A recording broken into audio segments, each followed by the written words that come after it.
Clinton has just released her tax returns, but Donald Trump is still refusing to do the same thing. The question is he trying to hide something?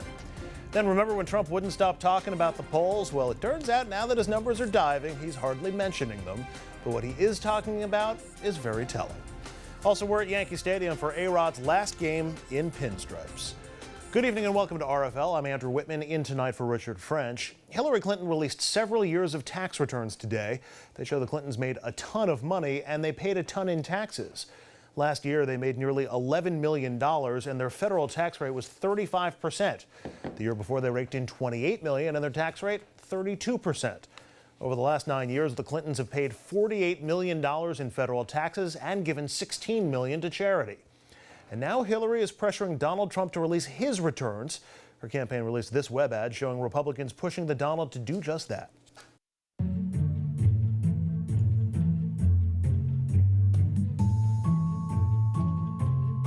We will only really know if he's a real deal or a phony if he releases his tax returns. For the last 30 or 40 years, every candidate for president has released their tax returns, and I think Donald Trump should as well.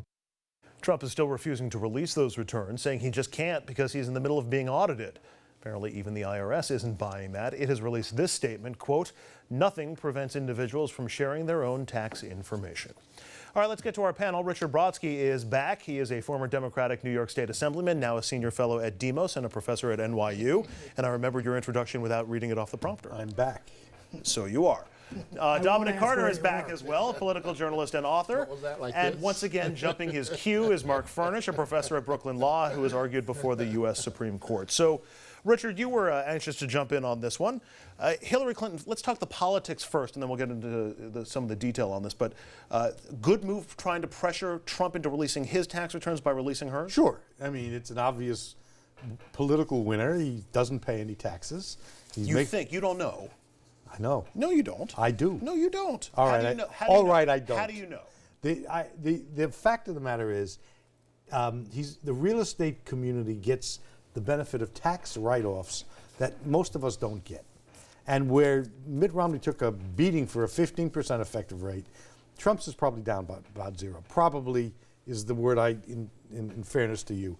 But politically, it's no lose for Hillary. And the problem here, of course, is Trump is already dead. And trying to breathe life into that corpse is just going to be made a little harder.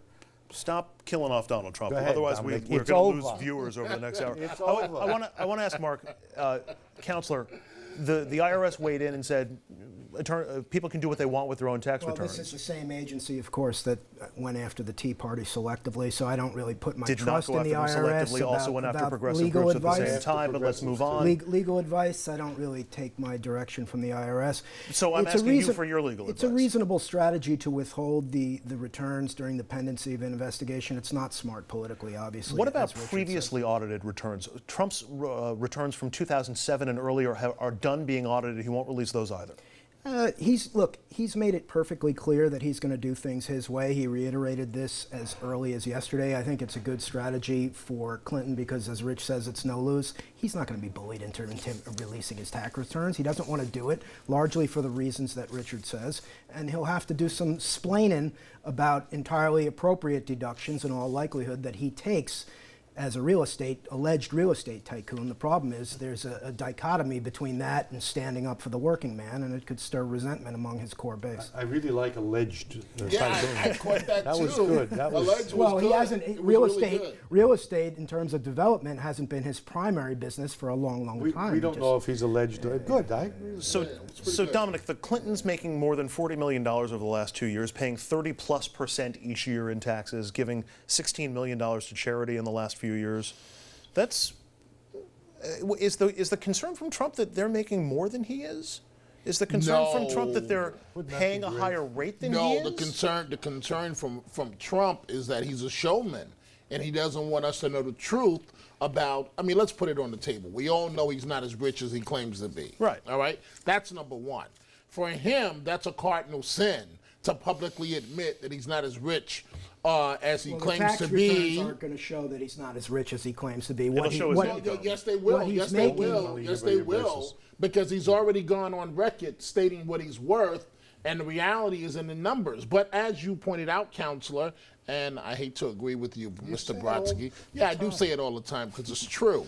But the bigger problem for Trump, what we do know in past years is that he paid very little taxes, claiming all the exemptions that Counselor Brodsky referred to for real estate developers. So what's going to happen is, and I agree, I don't think he's going to be bullied into, you can't bully Donald Trump into doing anything. And he could care less what them, or he does a good job of pretending that he doesn't care what the mainstream media says. It's not about bullying him. It'll do him less damage to keep it secret than it would be to release it. He's made a very rational calculation. You really agree with the it? people with him have made that calculation. You really agree with that? Just because now Clinton's going to be able to hammer him, I mean, she has been a little bit, but now she can ring that bell every single day. I release my returns, where are yours? I release my returns, where are yours? No, she can't. Why not? Because Donald Trump is going to say, oh, really?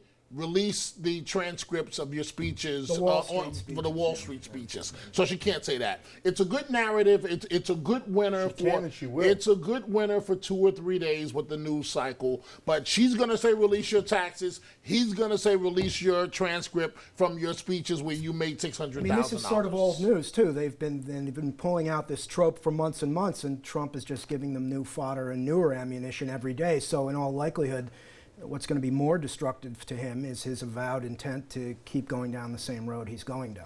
They don't need to really do any stunts to get him to shoot himself in the foot. As I said earlier, breathing life into this corpse is not going to be easy. So that I don't necessarily agree with. So what are you most interested in seeing in Trump's tax returns? What's the line that you're looking for? Is it offshore money? Is it effective rate? Is it how much he's earning? Effective rate. Hillary is trying to create a talking point about middle-class people and his concern for middle-class people. And the notion that he pays 0, 1%, 2% effective rate is going to be devastating. Right, that's the Mark, what are you most afraid of seeing in his returns? I don't, having looked at these returns for cross-examination purposes or forensic investigations, I don't want to see the returns. I don't think anyone really wants to see these returns. Your eyes will get bleary. And as I said, he's giving much more sexy narratives every day to the media. Dom? What do you want to see? I don't care. I think the public has a right to know, but just to divert for a second, I also believe the public has a right to know that those are actually Mr. Trump's tweets. I've been hammering on this for a couple of days. Right. And I'm worried about that because, you know. Have you ever seen the grammar in those tweets? They're atrocious. They're really bad. What about his hair? And he's got bigger problems, though. As it relates to his first marriage, the Times is in court. They're looking for documents to be unsealed. As for the divorce proceeding, highly unlikely that your lawyers are here. Highly unlikely, right, that it will happen. But he's got bigger problems. There are ironclad, bulletproof waivers. But the Times is in court trying to have that unsealed. All right, let me pivot. Donald Trump, as we all know, obsessed with the polls. He used to start every rally bragging about his numbers, but not anymore. That's probably because he's pretty much trailing across the board right now. Latest ABC News poll shows Hillary Clinton holding an 8-point lead. There have been a flurry of polls lately, and all of them show her leading by about that much or more. And brand new numbers from NBC News, The Wall Street Journal, and Marist show Hillary pulling out to a solid lead in several key states. She's up by 14 points in Colorado, 13 in Virginia, 9 in North Carolina, and 5 in Florida. And by the way, if you're Donald Trump, you need to win all 4 of those states.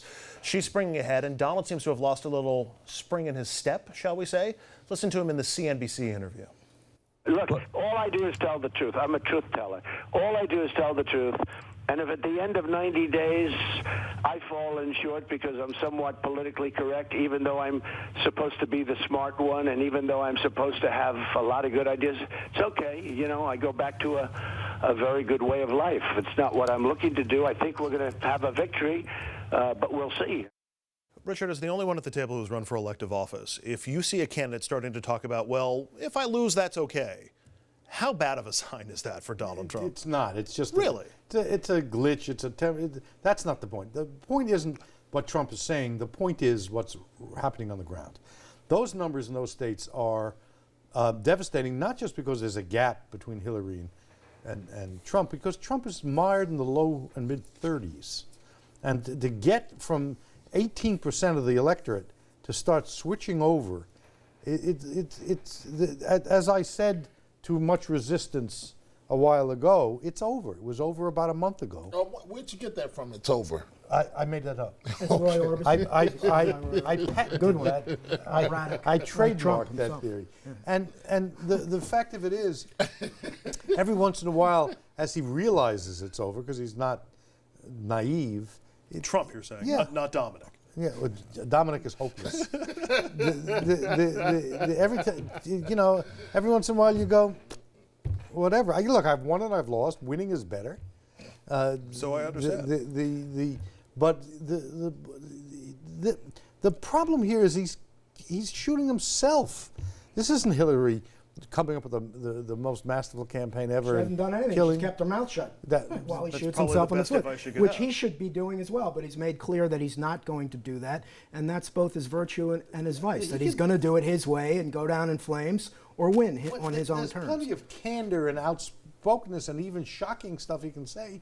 But why you pick on a Gold Star mother remains the great mystery of this campaign. Of all the things you don't want to do. That was the moment where it really, the switch sort of seems to have flicked. I want to add one more layer to all this. If we can show the four-way poll when we include the alternate parties, you get Clinton at 45%, Trump's at 35%, Gary Johnson's at 9%, and Jill Stein is at 5%. Let's say, for argument's sake, that the two third-party candidates in November get 8 to 10% of the vote total. That's a little inflated, but so let's say they get 6% of the vote. Okay, that means there's only 94% of the vote that's left in play. That means you can win this election with 48% of the vote. As has been the custom in Hillary's most presidential races. Hillary's in the last 30 already years. there.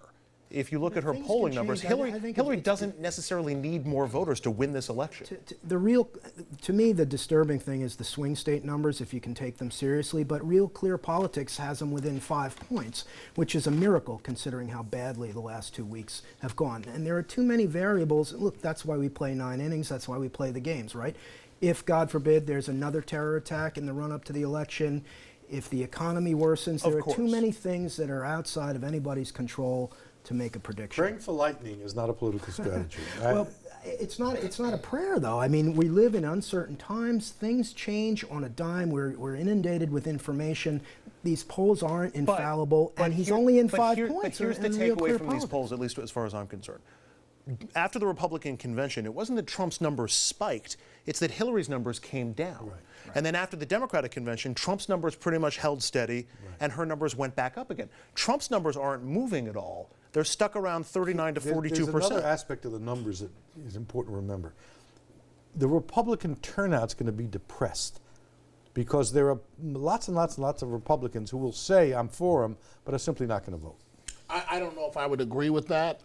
It might actually be higher than what it normally is when you consider the red meat that he constantly throws to the base. It's not working. The fight with the Muslim, with the working. Gold Star family.